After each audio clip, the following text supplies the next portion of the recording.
Good morning बच्चों। आज हम क्लास 7 के प्रश्नों को हल करेंगे। 1.1 के प्रश्नों को। चैप्टर है हमारा पूर्णांक,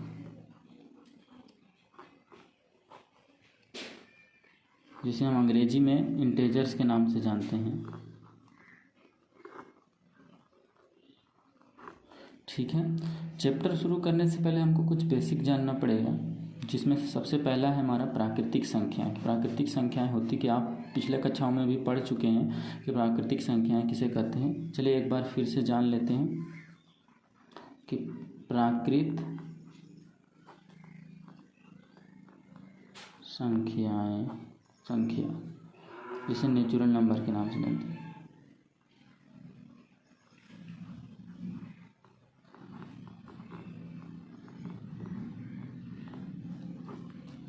ठीक है, प्राकृतिक संख्या किसे कहते हैं कि गणना की संख्याओं को प्राकृतिक संख्या कहते हैं।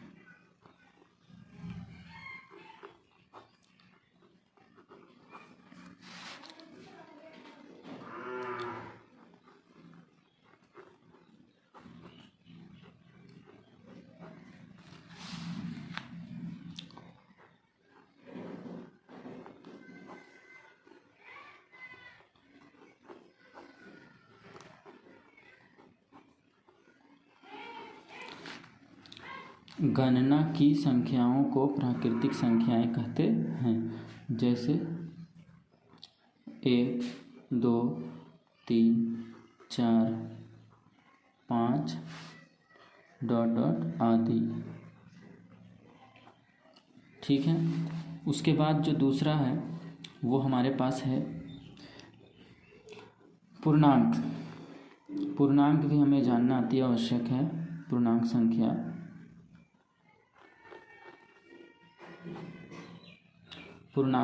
है, इसको अंग्रेजी में होल नंबर के नाम से जानते हैं।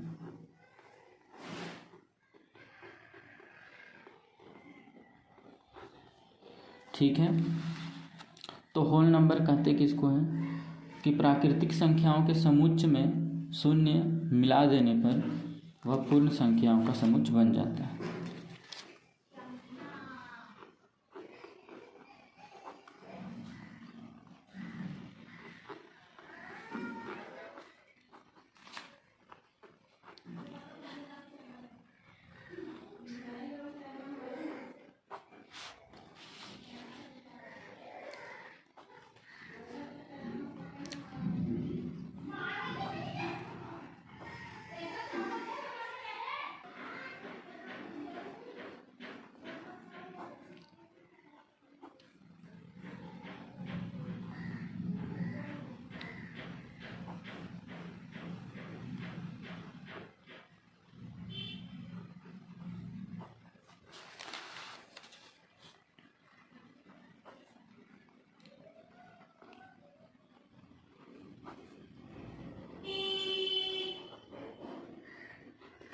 प्राकृतिक संख्याओं के समुच्चय में शून्य मिलाने पर वह पूर्ण संख्या का समुच्चय बनता है। जैसे एग्जाम्पल 0, 1, 2, 3, 4, 5 आदि। ठीक है, अब अगर हम तीसरी टॉपिक की बात करें तो वह है हमारा चैप्टर का जो नाम ही है पूर्णांक। इसको भी जानना अति आवश्यक है। पूर्णांक संख्या, पूर्णांक संख्या तो जानते हैं कि इसको इंटेजर्स बोलते हैं। होता है क्या है, देखिए ऋणात्मक संख्या और धनात्मक संख्या, यानी कि ऋणात्मक संख्या जैसे -5, -4, -3, -2 और -1 के समूह में, ऋणात्मक संख्याओं के समूह में पूर्ण संख्याओं को ऐड कर देने पर वह पूर्णांक बन जाती है। 0, 1, 2, 3, 4, 5 ये हो गया आपका पूर्णांक। ठीक है, तो अब हम प्रश्नों को हल करेंगे। 1.1 के प्रश्न को हल करेंगे। 1. पहला जो क्वेश्चन नंबर 1 है वो बोल रहा है कि निम्नलिखित पूर्णांकों को आरोही क्रम में व्यवस्थित कीजिए। देखिए किताब में देख सकते हैं कि निम्नलिखित पूर्णांकों को आरोही क्रम में व्यवस्थित कीजिए। तो चलिए देखते हैं आरोही क्रम क्या होता है। आरोही क्रम होता है नीचे से बड़े से ऊपर की ओर बढ़ना, ठीक है। और अवरोही क्रम होता है ऊपर से नीचे की ओर आना।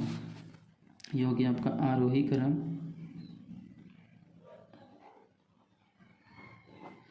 और ये हो गया अवरोही, ठीक है। आपको समझ में आ गया लगभग। चलिए क्वेश्चन को हम देखते हैं। सबसे पहला क्वेश्चन है हमारा क्वेश्चन नंबर 1।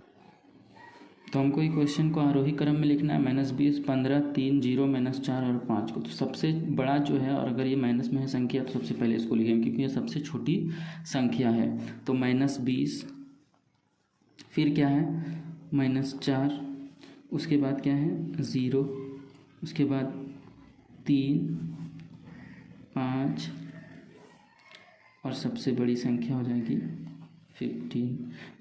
यह हमारा आंसर हो जाएगा। आरोही क्रम में लिखना था, छोटा से बड़ा की ओर। तो सबसे छोटा, फिर छोटा, फिर छोटा, फिर छोटा, फिर छोटा और सबसे लास्ट में बड़ा।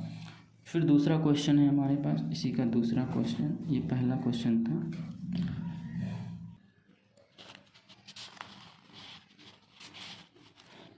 इसी का दूसरा क्वेश्चन था कि -37, 34, -102, 0, -52, -4 और -5। तो हमने आपको क्या बताया कि अगर कोई संख्या बड़ी है और उसमें माइनस लगा हुआ है तो वह छोटी संख्या से छोटी होगी, क्योंकि वह संख्या माइनस में है। देखिए सबसे पहले यह संख्या 102 सभी संख्याओं से बड़ी है, लेकिन इसमें माइनस लगा हुआ है तो यह सभी संख्याओं से छोटी है। हम क्या लिखेंगे -102, फिर -52, -37 के बाद और कौन सी -5, -4, उसके बाद 0 और अंत में 34। ठीक है। चलिए हम इसका दूसरा क्वेश्चन की बात करें, क्वेश्चन नंबर 2 की। तो क्वेश्चन नंबर 2 क्या बोल रहा है आप देखिए। निम्नलिखित पूर्णांकों को आरोही क्रम में व्यवस्थित कीजिए। हमने आरोही क्रम मतलब बताया कि बड़ी संख्या से छोटी संख्या लिखना, ऊपर से हमको नीचे की ओर जाना है। ठीक है, तो चलिए देखते हैं। चलिए, तो इनमें से सबसे जो बड़ी संख्या हम उसको लिख लेते हैं। तो इसमें सबसे बड़ी संख्या क्या है 20 है। यहाँ पे देखिए, यहाँ पे 2 ठो 20 है। सॉरी, ये 0 नहीं है, ये 2 है। आई एम सॉरी, यहाँ पे 20 है। सबसे पहले 20 लिखेंगे। उसके बाद कौन सी बड़ी संख्या है 15 है। उसके बाद 11 है। उसके बाद 0 है। उसके बाद -5 है। सॉरी -2 है और फिर -5 है। यह आपका आंसर हो जाएगा। इसी का दूसरा क्वेश्चन जो है उसको देखते हैं। देखिए, इसी का दूसरा क्वेश्चन है -31, -121, -99, 54, -4 और -5। तो इसको आरोही क्रम में लिखना है।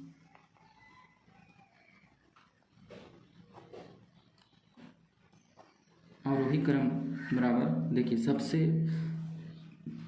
जो बड़ी संख्या उसको हम लिख लेते हैं। सबसे बड़ी संख्या 121 है। उसके बाद क्या है 54 है। उसके बाद क्या है फिर -4 है। उसके बाद क्या है -5 है। उसके बाद क्या है -31 और उसके बाद है -99। चूँकि यह सबसे बड़ी है, चूँकि यह सबसे बड़ी है परंतु यह माइनस में, इसीलिए यह सबसे छोटी संख्या कहलाएगी। क्वेश्चन नंबर 3 को हल करेंगे। तो देखिए, सबसे पहले क्वेश्चन नंबर 3 क्या बोल रहा है। उपयुक्त संकेतों से बड़ा, से छोटा या बराबर से निम्नलिखित रिक्त स्थानों को भरिए। तो इसमें 10 क्वेश्चन है। मैं आपको 1 से 2 क्वेश्चन बताऊंगा, 2 क्वेश्चन बताऊंगा, आपको सारा खुद करना है। ठीक है, क्योंकि वीडियो बहुत लंबा हो जाएगा अगर मैं सबका सॉल्यूशन बताऊंगा तो। देखिए क्वेश्चन नंबर पहला बोल रहा है कि ये इन दोनों में से क्या है, ये बड़ा है या छोटा है या बराबर है। तो सबसे पहले हमको करना क्या है सो देखते हैं। चलिए इन तीनों में से एक यहाँ पे होगा, तो सबसे पहले इसको सॉल्व कर दे। देखिए -8 और यहाँ पे प्लस माइनस -5 हो जाएगा, ठीक है। और यहाँ क्या होगा -8 -5। इस माइनस को और इस माइनस को भी रहने दीजिए, ठीक है। इसको घटा दीजिए। 8 में से 3 जाएगा, 8 में से 5 जाएगा तो कितना बचेगा 3। 8 में से 5 जाएगा तो कितना बचेगा 3। और माइनस का माइनस, देखिए यहाँ भी -3 और यहाँ भी -3, यानी कि ये क्या होगा, ये दोनों संख्या आपस में बराबर होगी। तो इसका सही आंसर है बराबर, यहाँ पे बराबर का साइन है। और हम एक और क्वेश्चन बता देते हैं आपको। क्वेश्चन नंबर ये 1 था। क्वेश्चन नंबर 5 इसका बता देते हैं। यहाँ पे है 14 -5 -6, ठीक है। अब अगर हम इसको देखें तो यहाँ पे 15 + 9 - 2 है ना। तो इन दोनों में से हमको देखिए, सबसे पहले हम क्या करेंगे, हम लोग गलती क्या करते हैं, घटा देते हैं। हमको घटाना नहीं है, सबसे पहले हम ऐड करेंगे, ऐड का काम होगा। क्योंकि देखिए बोर्ड मास BODMAS सबसे पहले आता है ऐड, उसके बाद आता है सब्सट्रैक्शन। तो सबसे पहले हमको ऐड करना है। देखिए इन दोनों को ऐड करिए। 14 - 6 5 11, यहाँ पे क्या होगा 15 और 9 को हम ऐड करेंगे तो कितना होगा। देखिए 15 और 9 को हम ऐड करेंगे तो 15 और 5 20 और 4 24 - 2। अब देखिए 14 में से 11 घटाएंगे तो कितना बचेगा हमारे पास 3 बचेगा, ठीक है। और 24 में से 2 घटाएंगे तो कितना बचेगा 22 बचेगा। आप देख सकते हैं कि बड़ा कौन है, तो जो बड़ा है जिधर मुंह खुला रहता है वो बड़ा होता है। तो हम ऐसे लिखेंगे, समझ में आया। अब हम देखेंगे क्वेश्चन नंबर 4। क्वेश्चन नंबर 4 से हम अगला इसके नेक्स्ट पार्ट में देखेंगे। अगर किसी प्रकार का कोई प्रॉब्लम होता है तो आप कमेंट करके बताइए, मैं उसको पूरा कोशिश करूँगा हल करने की। वीडियो को शेयर करें, चैनल को सब्सक्राइब करें और अपने आसपास के बच्चों को बताएं ताकि उनको भी पढ़ने में हेल्प हो। Thank you for watching.